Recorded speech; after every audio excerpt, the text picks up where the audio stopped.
Кызыктуу факт: бир купюра 5000 жолу бүктөгөнгө чыдайт. Ага карабастан акчага сарамжалдуу мамиле жасаш керек. Акчаны туура колдонуунун жолдору тууралуу бүгүнкү түз эфирде сүйлөшмөкчүбүз. Сиздер менен мен Асель Акматалиева, Улуттук банктын коомчулук менен иш алып баруу бөлүмүнүн адиси болом. Алыстабаңыздар, 1 мүнөттөн кийин эфирди улантабыз.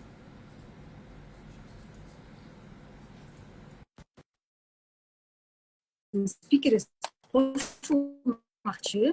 Бул эфирде өзүңүздөргө кызык болгон суроолорду узатсаңыздар болот. Саламатсызбы?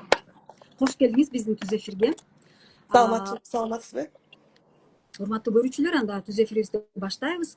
Биздин бүгүнкү түз эфирдин темасы акчага сарамжалдуу мамиле жасоо болуп аталат. Жана биздин коногубузду тааныштырып өтсөм, бул Күмүшай Артыкова, Улуттук банктын эксперттик бөлүмүнүн башкы экономисти. Саламатсызбы, Күмүшай айым? Саламатчылык. Анда менде биринчи суроо, акча көп эле айтабыз да, акча кагаздан жасалганына карабастан, жогоруда дагы буга чейин айтып кеттим биздин көрүүчүлөргө, 1000 жолу бир купюраны 1000 жолу бүктөгөнгө чыдайт депчи. Ушу акча кагаздан жасалса дагы абдан бекем да, муну жасоо сыры эмнеде? Абдан кызыктуу суроо болду. Ооба, биздин банкнотторубуз банкноттук кагаздан жасалат деп айтсак болот. Бул банкноттук кагаздын курамында ар кандай курамдар болот. Анын ичинен улуттук валюта, биздин кыргыз сомубуз 100% пахта буласынан жасалат. Ошондо кээ бир улуттук банктар зыгырды кошот, же болбосо полимер субстраттарды колдонот да. Ал эми ушул дүйнөлүк практикада негизи эгерде акча кагаздын курамында пахта көбүрөөк болсо, анын ошол банкноттун чыдамкайлуулугу ошончо жогору болот экен. Ошол себептен изилдөөлөрдүн жыйынтыгы боюнча биздин банкнотторду 8000 жол, 5000ден 8000ге чейин бүктөсө болот экен да. Ошого туруштуулук берет. Мындан сырткары кандай сырлары болот? Акчаны даярдоодо негизи башынан баштап акча даяр болгонго чейин ар бир этапта өзүнүн сырлары болот десек болот. Ал эми анын акыркы көрүүсү, бул банкноттун жаралышы, бул өзүнчө дагы анын ичинде коргоо элементтери, бул дагы ар бир коргоо элементи өзүнчө бир сырды жаратат деп айтсак болот. Ар бир коргоо элементтер биздин ошо улуттук банктын сайтында бар, алар болсо кеңири маалыматтар бар бул ошол сайтта. Ошондой эле биздин ушул кагаз акчасынан ошо пахта буласынан жасалган акча негизи бул деген товар деп эсептелинет да. Ошондуктан ал ошо банкнотторго карата көп талаптарга жооп берет деп айтсак болот. Бул мисалы кандай талаптар болот? Мисалы бул болсо ошол эң эле биринчи сомдун сапаты, кагаздын сапаты, ошо улуттук валютанын сатуу жөндөмдүүлүгү десек болот. Улуттук валютабыздын жасалма акча жасоочулукка каршы дагы туруштук берүүсү, ушул аны оңой эле кайра жасап эч ким мындай шылуундар жасай албайт десек болот, окшош турупчу биздин банкнотага. Ошондой эле азыркы учурда улуттук валютанын тышкы көрүнүшү, андан кийин ушул улуттук валютанын азыркы заманбап ушундай өзүнүн эмелери болот да, мындай заманбап факторлоручу. Мисалы болсо, азыркы учурда банкоматтар менен көп иштейбиз. Ошол биздин улуттук валюта банкоматтар менен дагы иштөөгө мүмкүнчүлүгү бар деген, ушундай көп сырлары бар деп айтсак болот. Демек бул купюраны чыгаруу бул өзүнчө эле чоң эмгек экен, ар бир этабында өзүнүн көп элементтери бар. Банкнотаны чыгаруу үчүн абдан көп эмгек талап кылынат. Жана ошондой эле каражат дагы улуттук банктын каражатыны талап кылынат десек болот. Айтсаңыз, негизи статистика боюнча, эреже боюнча бир купюра негизи колдонуу мөөнөтү канчага каралган, канча жылга? Статистика боюнча бир орточо дүйнөлүк банкнота 8 айдан 12 айга чейин жашоо мөөнөтү деп эсептелинген. Ал эми бул көрсөткүч ар бир мамлекетте ар кандай десек болот да. Анткени ар бир мамлекеттин жарандарын өзүнүн улуттук валютага карата мамилеси ар башка да. Негизи биздин улуттук валютанын төмөнкү номиналдагы банкноттору алар болсо жүгүртүүдө 2-3 эсе көбүрөөк айланат десек болот. Колдон колго Кайсы берилет. 20 сомдук, 50 сомдук, 100 сомдуктар. 20, 50 сом, 100 сом, анан 200 сом дагы, ооба. Ал эми булардын жашоо мөөнөтү ошо биздики ошо 1 жылдан 1,5 жылга чейин десек болот. 1 жылдын тегерегинде десек болот. Ал эми жогорку номиналдагы банкноттор, мисалы 5000 сом десек, ал банкнотаны биз дайыма колдонбойбуз, анда санда колдонобуз. Ошондуктан ал болсо дайыма ушул жашоо мөөнөтү ага карата кичине жогору болот десек болот. 1,5-2 жылга чейин барат десек болот. Мгм. Мындай факт далил жүзүндө андан дагы көп болуп кетиши мүмкүнбү? Мисалы 5 жылга чейин чыдашы мүмкүнбү?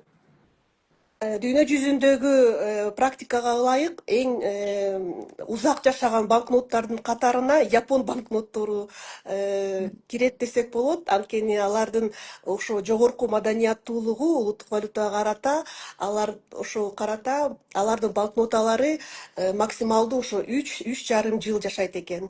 Бул ушул дүйнөлүк практиканын статистикасына ылайык ушундай маалыматтар бар.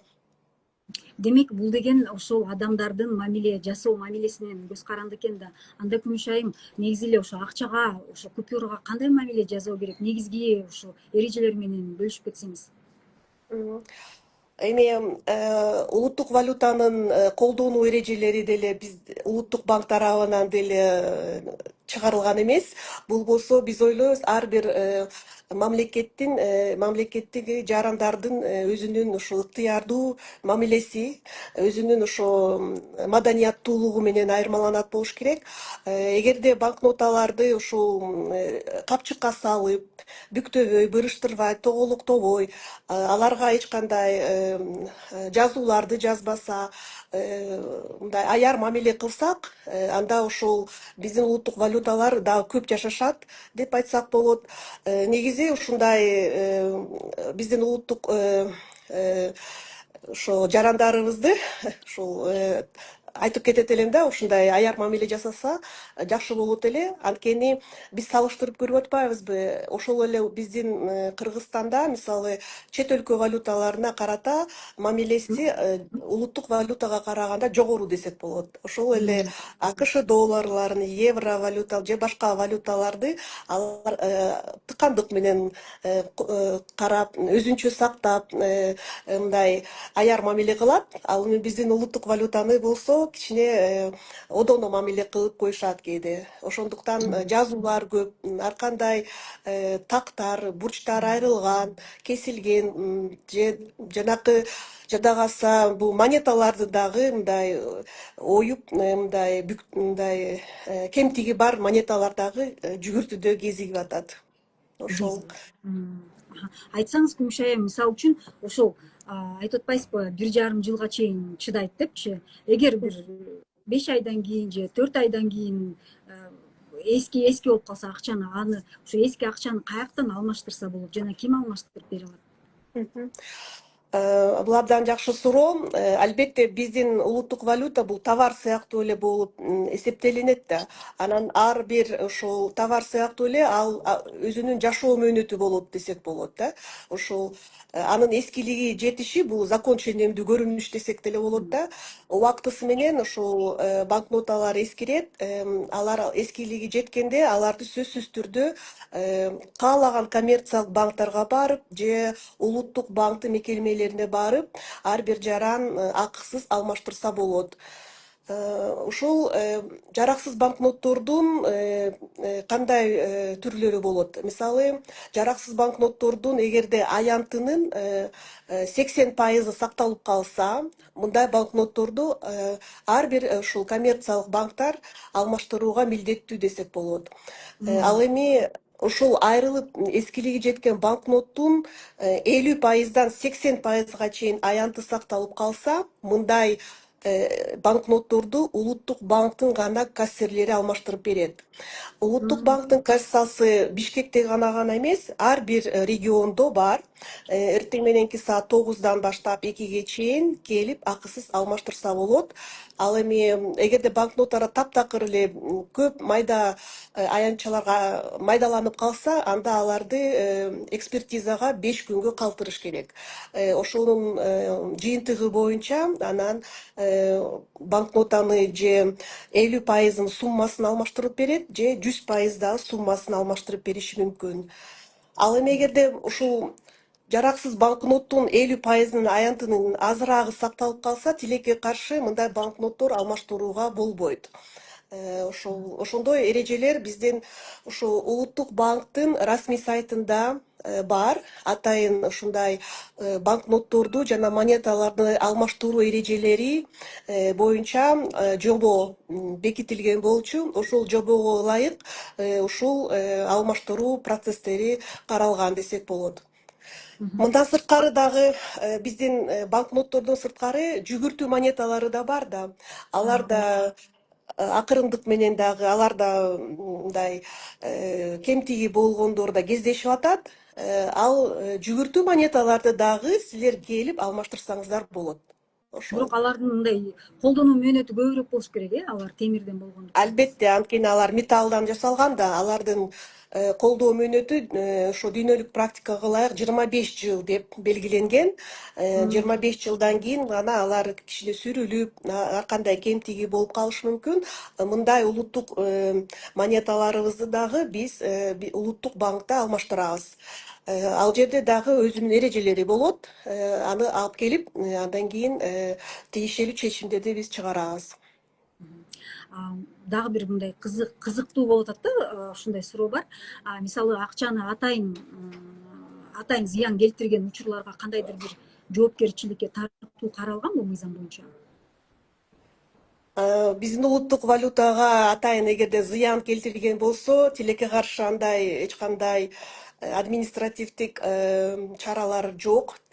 Бир гана ушул биздин улуттук валюта төлөм каражаты катары эгерде дүкөндөрдө же ар кайсы мекемелерде эгерде улуттук валютаны Кыргызстандын аймагында кабыл албаса, ошондо гана ошол укук бузуулар кодексине ылайык жазаларга тартылат, же болбосо жасалма банкноттор болуп калса, же болбосо улуттук валютанын өлчөмүнө дал келген банкнотторду мындай жарнама түрүндө колдонсо, анда мындай дагы жасоого болбойт. Бул болсо укук бузуулар кодексине ылайык дагы алар жоопкерчиликке тартылат. Булардын баары биздин улуттук банктын расмий сайтында кандай ушул банкноттордун сүрөттөлүшүн чагылдырышынын өлчөмдөрү болуш керек, же укук бузуу кодекси, же болбосо ушул уголовный кодексте дагы ошо кандай чаралар бар экенин баары биздин сайтта бар, келтирилген. Бир гана ушул биздин Кыргыз Республикасынын жарнама жөнүндө мыйзамынын ушу 8-беренесине ылайык ушул мамлекеттик символдордун катарына кирген бул биздин желек, гимн, герб, ошондой эле улуттук валюта же болбосо башка мамлекеттин улуттук валютасын эгерде камтылган жарнама даярдалса, анда бул дагы ушу мындай этикалык жактан туура эмес болуп саналат экен, жана этикалык жат жарнамага ушундай жол берилбейт экен. Ошондой гана бир Айтып кеткениңиз көрүнүш бар. туура болду. Жакында эле 50 тыйын анан 1 сомду камтыган ушундай бир сүрөттөр чыккан, аны түшүрдү. Демек ал болбойт, андай кылбаш керек андай. Бул ушундай этикалык жат жарнама деп болуп саналат экен. Түшүнүктүү. Айтсаңыз, айрым жарандар мындай монеталарды көп топтоп алат да, ошо монеталар номиналдуу 10 сом, 1 сом болгондордучу. Ошону каяктан алмаштырса болот кагаз акчага? Ооба, бул деген азыркы учурда ушул живая вода деп коет, банкоматтар бар, же болбосо жанакы ушул тамак аштын банкоматтары бар го, ар кандай оюнчуктар же кофе, ошол эгерде алар болсо ошондой жүгүртүү монеталарды кабыл алса, алар топтоп, алар үчүн да биз ыңгайлуу шарттарды түзүп бердик. Улуттук банкка келип, жумуш күндөрү ошо 9-дан 2-ге чейин келип, ошол жүгүртүү монеталарды, кагаз акчаларды алмаштырса болот.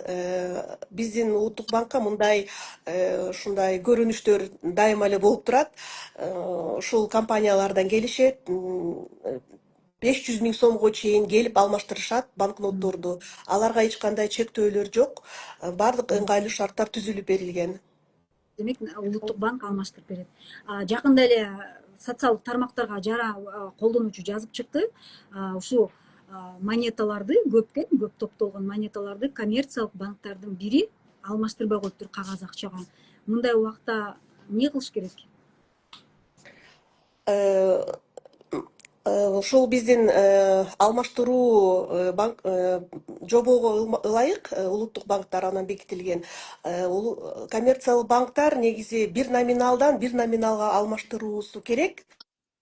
Же болбосо эскилиги жеткендерди алмаштыруу керек акысыз. Ал эми чоң көлөмдөгү монеталарды алмаштырбаса, анда алар алмаштырат негизичи, бирок алмаштырбаса, алар болсо өзүнүн дагы сый акысы бар, алардын дагы мындай кызмат көрсөткөнү үчүн.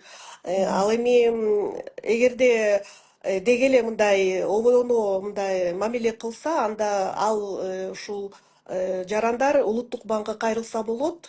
Кайсы банк эмне үчүн алмаштырган жок, анан негизи алардын ушул кызмат үчүн акы алат экенин билебиз.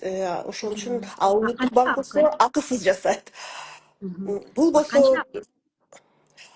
бул болсо ал көлөмдөн эмеде, көлөмүнөн ошол 0,1% баштап, ошол эгерде 50 миң сом, 100 миң сомдон болсо алар акы алышы мүмкүн.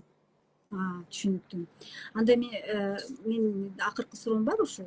Негизи эле ушул акча, купюралы жалаң гана ушул акчалай товар сатып алууга колдонбойбуз. Аны андан колдонгондон тышкары дагы тарыхый мурастар камтылган да. Ушул тууралуу кененирээк айтып берсеңиз да.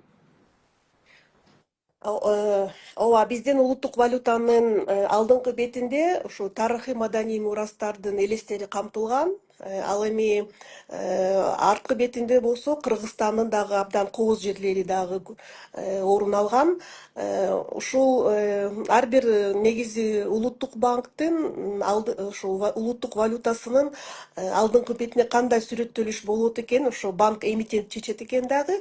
Мисалы, башка мамлекеттерде бул мындай президенттердин сүрөттөрү, жаныбарлардын же гүлдөр, флора же фауналар сүрөттөрү же архитектуралык курулуштардын сүрөтү бар. Ал эми биздин ошол улуттук банктын чечими боюнча ошо 93-жылдан бери ошол биздин тарыхый инсандардын ошол маданиятка, тарыхка кошкон салымы үчүн аларды ошо даңазалап биздин ошол улуттук валютада орун алган. Ар бир инсандын өзүнчө бир тарыхы бар, зор тарыхы бар. Алардын ошо мекенге кошкон үлүшүн баалап, ошолордун Кыргызстандын өнүгүшүнө кошкон салымын эске алуу менен алардын сүрөттөлүштөрү ошол түшүрүлгөн. Бул ар бир инсандын дагы ушул жөнүндө баяндама биздин улуттук банктын сайтында дагы толук маалыматтар камтылган. Алардын ошол ишмердиги жөнүндө. Ошондуктан бул инсандардын урматына жакшы мындай аяр мамиле кылуу менен, аларды урматтоо менен ушул банкнотторго негизи аларды банкнотторго жакшы мамиле кылыш керек, алардын үстүнөн тебелеп себеш керек, айрбаш керек. Ушул инсандарды дайыма издеп жүрүш керек деп ойлойбуз. Рахмат. Менимче абдан кызыктуу маек болуп жатат. Анткени чындыгында эле ар бир жаран мунун баарын билиш керек. Анан өсүп келаткан муундарыбыз бар. Алар дагы муну билиш керек да. Анан Күмүш айайым, анда убакыт жетип калды. Түз эфирибизди расмий тилде улантсак. Мы продолжаем прямой эфир уже на официальном языке. Интересный факт, что одна купюра выдерживает до 5000 сгибаний. В чем же секрет производства бумажных денег? Нам расскажет Кумишай Артыкова, главный экономист экспертного отдела Национального банка. Здравствуйте, Кумишай Атемиркан. Здравствуйте. Итак, у меня первый вопрос. Несмотря на то, что деньги сделаны из бумаги, они достаточно очень считаются долговечными. Да? В чем секрет производства купюр? Ну, процесс изготовления банкнот очень интересный процесс и очень сложный технологический процесс, можно сказать. Наши банкноты, кыргызские сомы, состоят из 100% хлопка. И в мире встречаются банкноты с различными составами в банкнотах. Например, бывают банкноты с добавлением льна, то есть лен, да, обычный.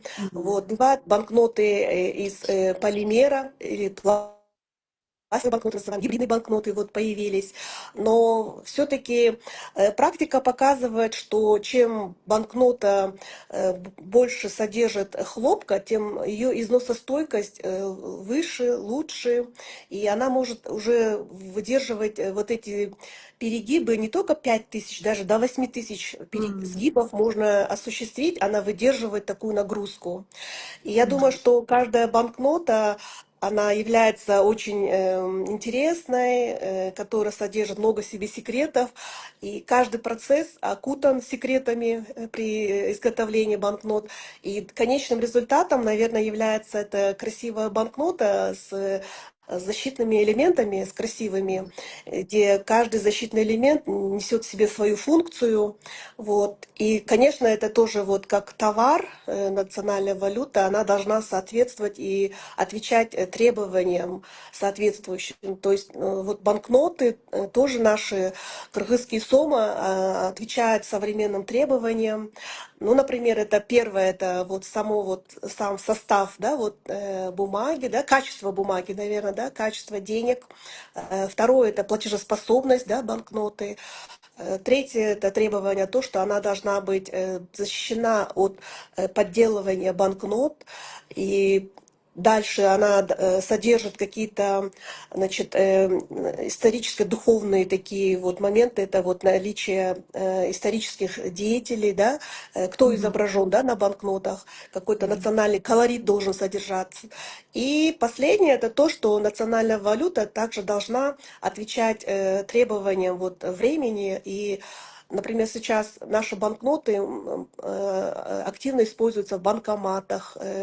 Вот, и кассиры во время пересчета денег используют очень много техники, и наши банкноты тоже обрабатываются с использованием современной техники. То есть она отвечает всем этим требованиям. Да. А вот на какой срок использования рассчитана одна купюра? Э, Среднестатистическая банкнота во всем мире живет, оказывается, около от 8 до 12 месяцев.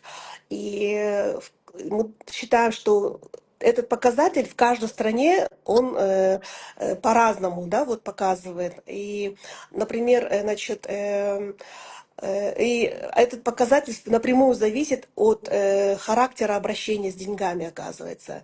Вот.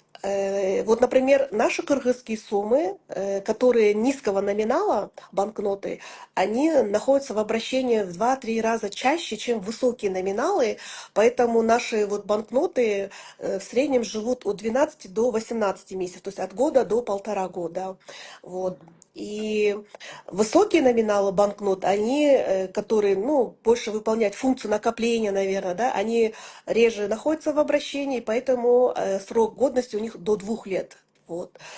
Ну вот в мире вообще, наверное, самые красивые и чистые тоже деньги, это японские деньги, самые чистые, наверное, потому что срок жизни у них 3-3,5 года был рассчитан. Это все зависит от, значит, гражданской позиции, наверное, от отношения к деньгам.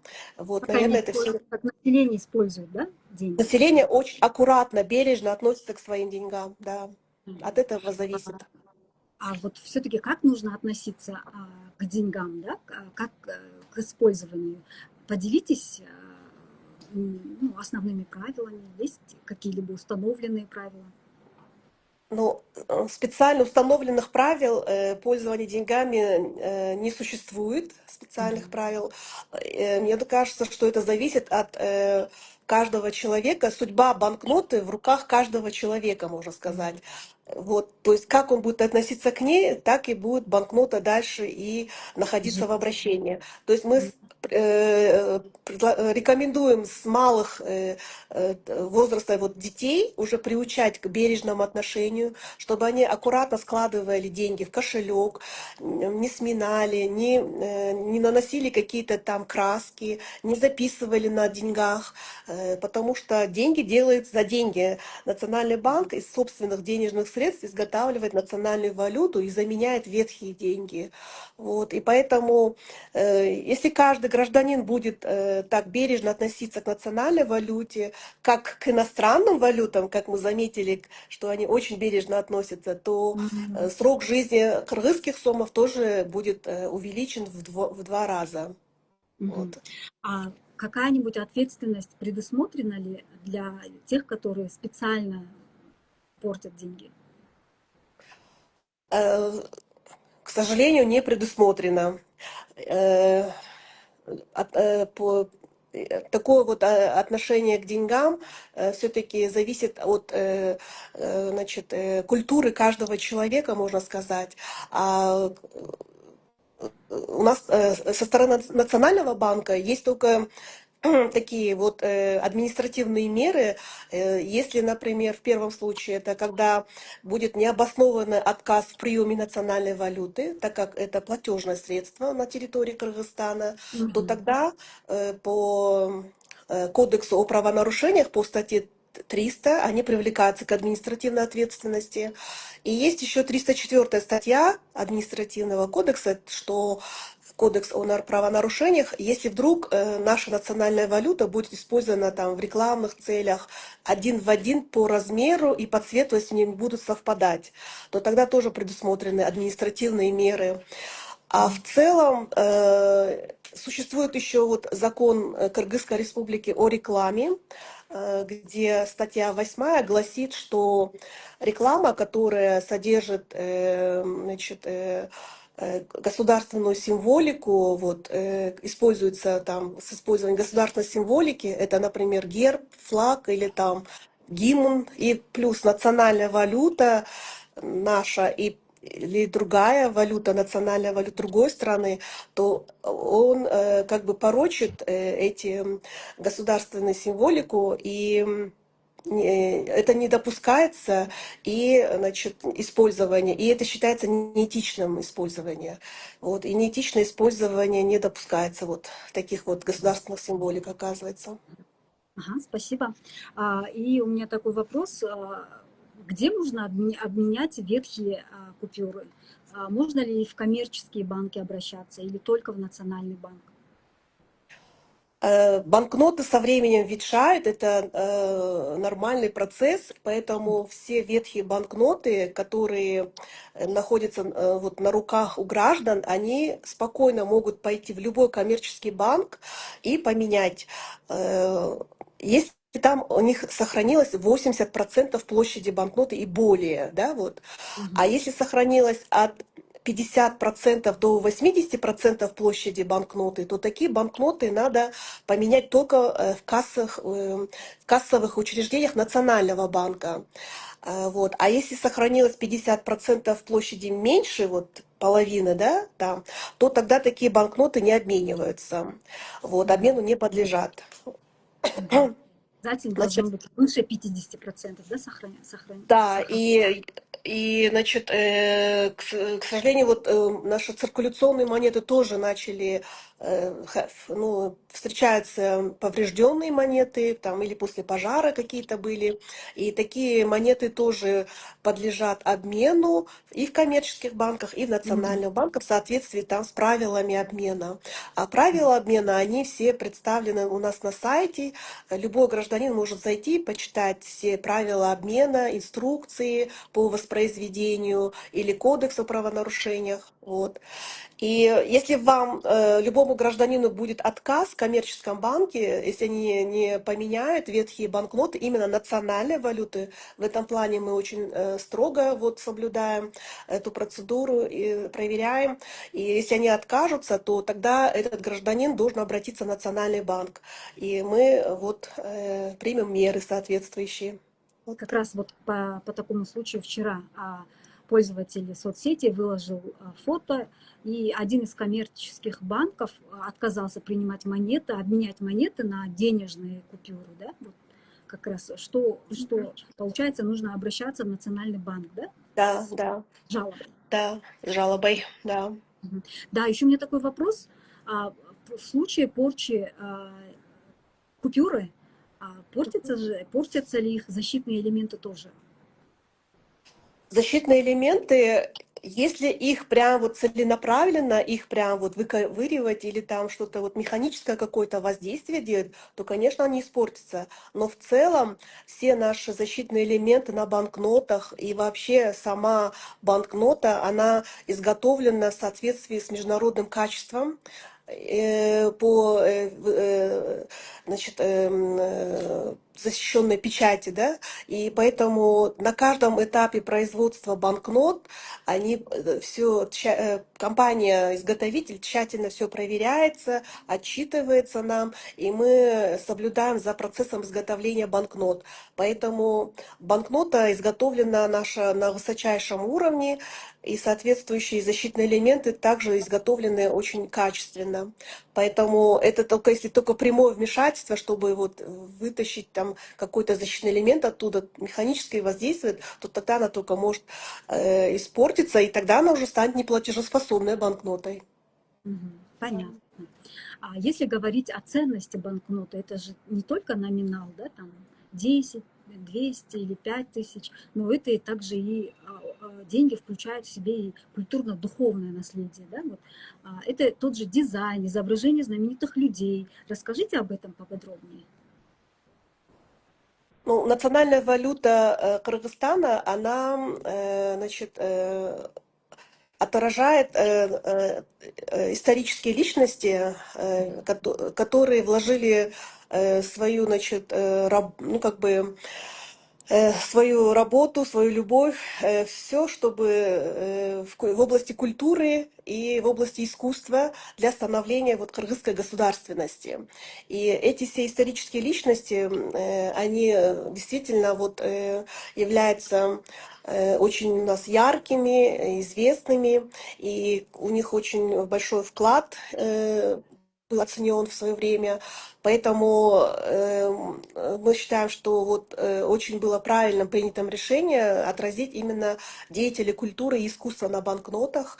В разные центральные банки размещают различные изображения. Например, кто-то размещает там президентов или там королей, да, или там из области флоры, фауны, там, или архитектурные сооружения.